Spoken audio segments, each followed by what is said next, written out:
Oh, oh. Hey guys, happy Homebrew Wednesday. How are you? Let's have some light on the subject. Oh, just back from doing some more digging. Oh, full on day. Took kids out. Time for a beer. Went out to the Halloween thing out in the car park there. Radio. Went out to the museum and went home and did a bit of digging in the garden. It's only my second beer. Oh, hope you're well. Hope you've had a good week. And I'm actually filming this on a Sunday. I normally film these on a Saturday or Sunday and put them out on a Wednesday. Never have any time on Wednesday to do them. Oh, yes. One of these. Yummy, very nice, these ones. Boundary Road Brewery, Hazy Pale Ale.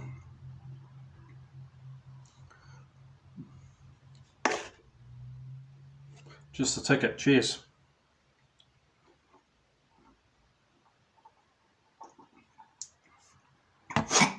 Oh, very nice, that one.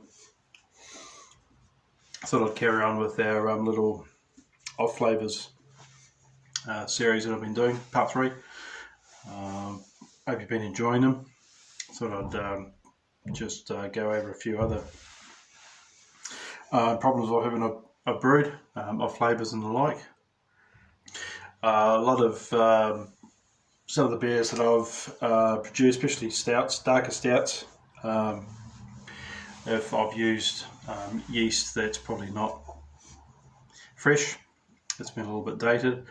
I notice I get a bit of an alcohol burn. It tastes a little bit like it can have a bit of a nail polish sort of taste to it. I don't know if you've experienced any beers like that. It's a compound called ethyl acetate. A bit dry.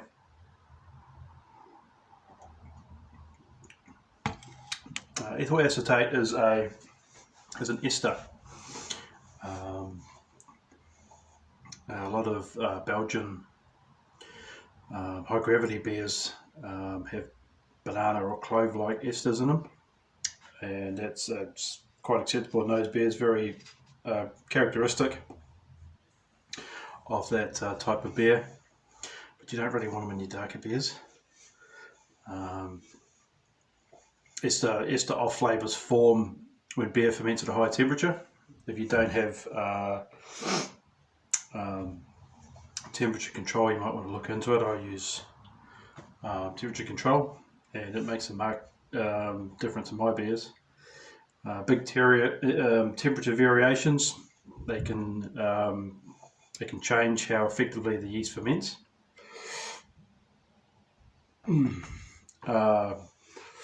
As I say, esters are common in Belgian ales, doubles, triples, quads, that sort of thing.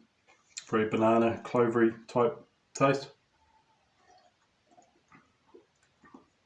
Effervescence, that sort of thing, because they're known for their pear banana flavours. In low quantities, ethyl acetate can taste like banana, is what you want, but in I think it's something like about 2 parts per million is acceptable. But when you're getting up towards 25 to 30 parts per million, you get that solvent, hot alcohol sort of taste. And I say it is in your high gravity beers, 10% ABV and above. Your barley wines, your imperial stouts, that sort of thing. It's quite prominent. It's just basically that the yeast has to work overly hard to eat the sugars.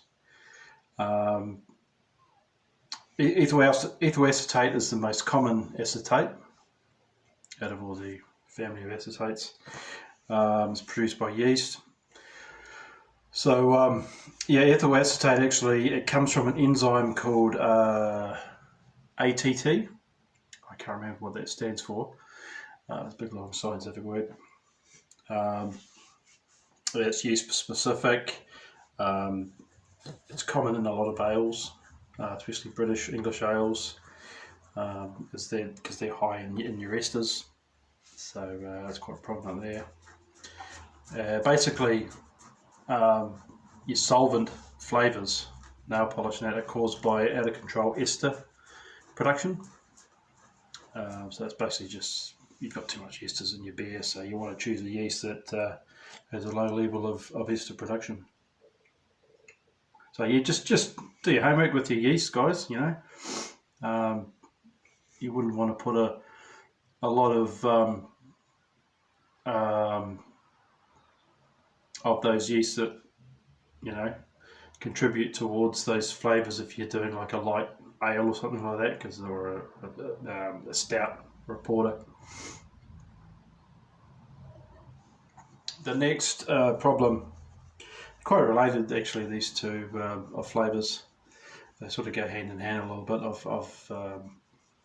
I've had both of them in beers, closely related. Another Off-Flavour I've picked up throughout the years is called fusel alcohols. It's a taste very similar to ethyl acetate. It's like a taste and aroma of excessive alcohol. In small numbers, it can have a little bit of a warm feeling. If in more pronounced quantities, it can taste like paint thinner or ink.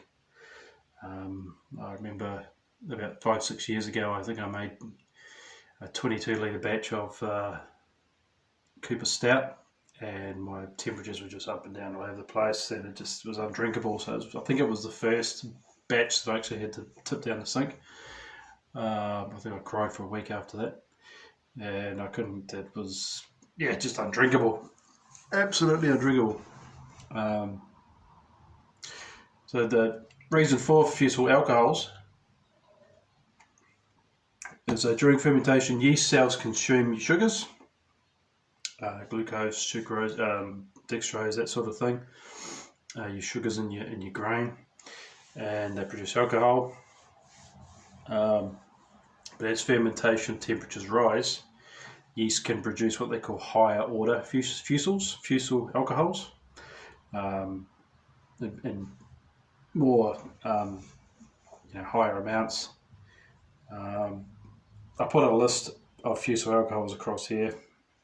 Some of them are used in products like butane and propane and that sort of thing, so they're sort of off chemicals of that, and it's fine in those products, but you don't want it in your beer.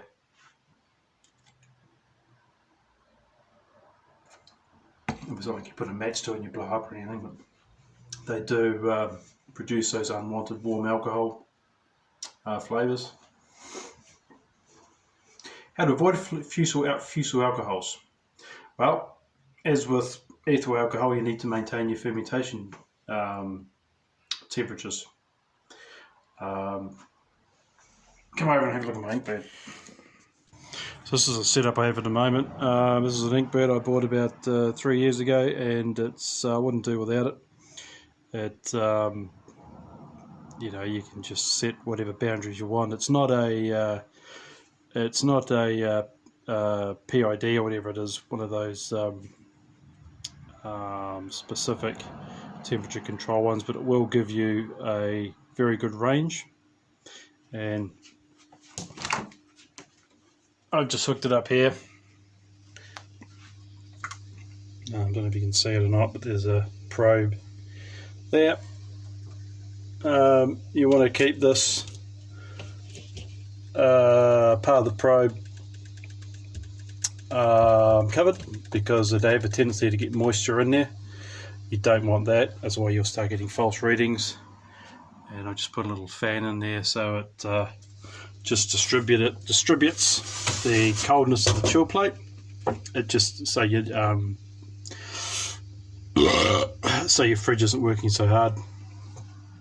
And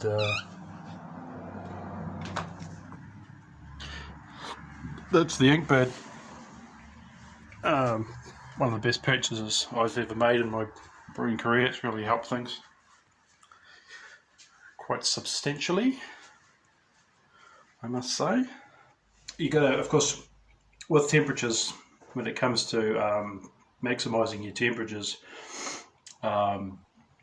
you've got to get your probe as close as you can to the centre of your wort, of your FV, because there can be a temperature variation from the outside of your FV to right in the middle. It could be up to 5 degrees.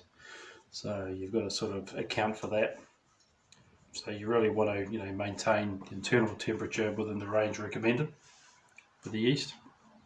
If it says, ferment between 14 to 15 degrees, you don't want to be fermenting at 20, 21 as well. You're just going to be inviting those fusel alcohols to appear. Another less common cause of fusel alcohols is having the improper malt balance and starting gravity. Some of those fusel alcohol off-flavours are common in very high gravity beers, as I mentioned before, barley wines, imperial stouts, because of very high OG and the high ABV. So if you're working with those beers and you get excessive warmth, it can happen in those.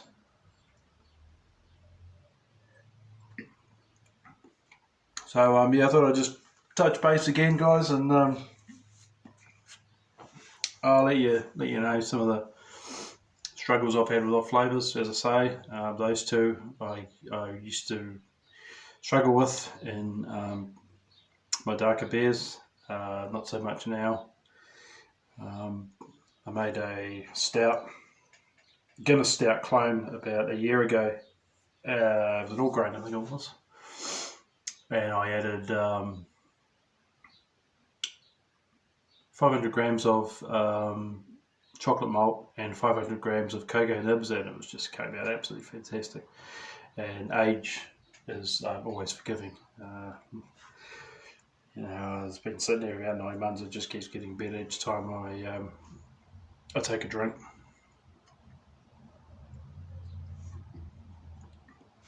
So I'll leave this here, guys. I'm going to have a few more of these, chill out a bit, and I might do a Thirsty Thursday next week. We'll see how we go. So you should be good. Cheers once again, guys, for your help and support. Don't forget to click the like button, smash the like button, comment, subscribe. Without you guys, this channel couldn't exist. Cheers.